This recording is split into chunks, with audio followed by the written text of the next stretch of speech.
আসসালামু আলাইকুম। আমার সম্মানিত ভিউয়ার্স, আপনাদের সবাইকে জানাই অনেক অনেক শুভেচ্ছা, মোবারকবাদ। আপনারা কেমন আছেন? আশা করি যে আপনারা সবাই ভালো আছেন। আপনাদের নেক দোয়ার বরকতে আমি আলহামদুলিল্লাহ ভালো আছি। যে হজরত সালেহ আলাইহিস সালাম আল্লাহ তাআলার নবী ছিলেন, আর উনি ওনার কওমকে উনি যখন দ্বীনের দাওয়াত দিয়েছিলেন, আর তখন তারা বলছিল যে আমরা আপনাকে আল্লাহর রসুল বলে স্বীকার করব, আল্লাহর নবী বলে আমরা মানব। আপনি যদি কোনো মুআজিজা আমাদেরকে দেখাইতে পারেন, কোনো কেরামতি যদি দেখাইতে পারেন, কী কেরামতি?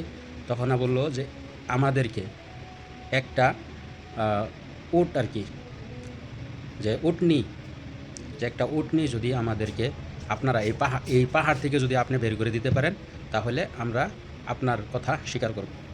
তখন হজরত সাল্লাল্লাহু আলাইহি ওয়াসাল্লাম আল্লাহর কাছে দোয়া করলেন, আর সেই পাহাড়ের ভিতর থেকে একটা উটনি বের হয়ে আসলো, একদম তার মানে এই গর্ভবতী অবস্থাত বের হয়ে আসলো। বিরাট বড় উটনি, সালেহ আলাইহিস সালামের যে উটনি ছিল না, এই দুনিয়ার ভিতরে আল্লাহ তাআলা সেটা দিয়েছিল, বহুত বড়, বহুত লম্বা একটা উটনি বের হয়ে আসলো। আসার সাথে সাথে সে বাচ্চা দিল, দেওয়ার পরে সে দুধ দিতে লাগলো, অনেক দুধ দেয়। এই দুধ সবাই মিলে খায় আর কি।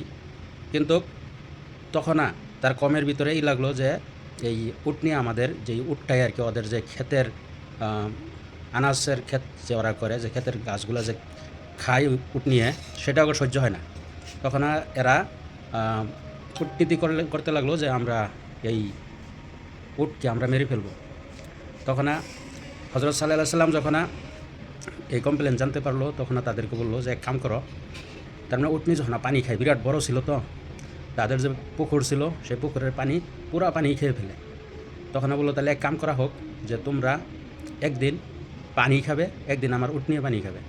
আর যেদিন তোমরা পানি খাবে সেদিন উট নিয়ে পানি খাবে না, আর যেদিন উট নিয়ে পানি খাবে সেদিন কিন্তু তোমরা পানি খাবে না, সেদিন তোমরা উটনির থেকে দুধ খাবে সবাই।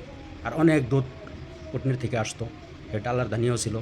তো সেটার ভিতরে সোলা হলো, হওয়ার পরে কিছুদিন এরকম যা, তার ভিতরেও কিন্তু তার মানে ভিতরে খারাপ যেটা অগর লক্ষণ, খারাপ ভাবনায় সেটা থেকেই যা।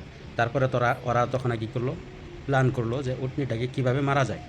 তখন তারা প্ল্যান করে উটনিটাকে মেরে ফেললো। কিন্তু হযরত সালেহ আলাইহিস সালাম বললেন যে তোমরা যে গুনাহ করেছ তার সাজা আল্লাহ তাআলা আযাব দিবে, আযাবের জন্য তৈরি হয়ে যাও।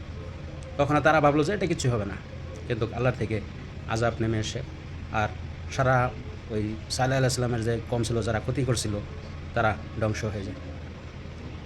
তে ভাই, আমরা যে আল্লাহ তাআলার হুকুমের অবমাননা আমরা করি, তথাপিও আমাদের উপরে গজব আসে না, সেটা কিন্তু আমার আপনার প্রিয় নবী সাল্লাল্লাহু আলাইহি ওয়াসাল্লাম আল্লাহ তাআলার কাছে ওয়াদা ও সোলা করে গিয়েছিল যে আমার উম্মত গুনাহ করবে, আমার উম্মত চুরি করবে, আমার উম্মত মদ খাবে, সুদ খাবে, বহুত ধরনের গুনাহ করবে, কিন্তু সঙ্গে সঙ্গে তুমি আমার উম্মতকে সাজা দিও না, তাদেরকে তওবা করার সুযোগ দিও। আর আল্লাহ তাআলা সেটা কবুল করেছে। আর সেই কারণে আজকে যদি আমরা নাফরমানি, হাজার হাজার নাফরমানি করার পরেও যদি আমরা ভালোভাবে এই দুনিয়ার ভিতরে চলাফেরা করতে পারতেছি, হ্যাঁ, আমরা যদি আমাদের থেকে আল্লাহ কোনো নিয়ামত ছিনিয়ে নেয়, এটা ভাববেন না যে আল্লাহ তাআলা আপনার উপরে রাজি আছে।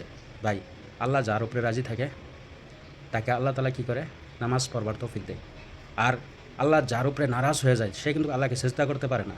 তাই আমরা যারা নামাজের থেকে বঞ্চিত আছি, তাহলে আমরা জানতে লাগবে যে আমাদের উপরে আল্লাহ সন্তুষ্ট নাই।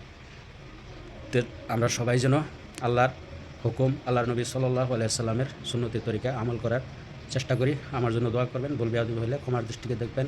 আসসালামু আলাইকুম।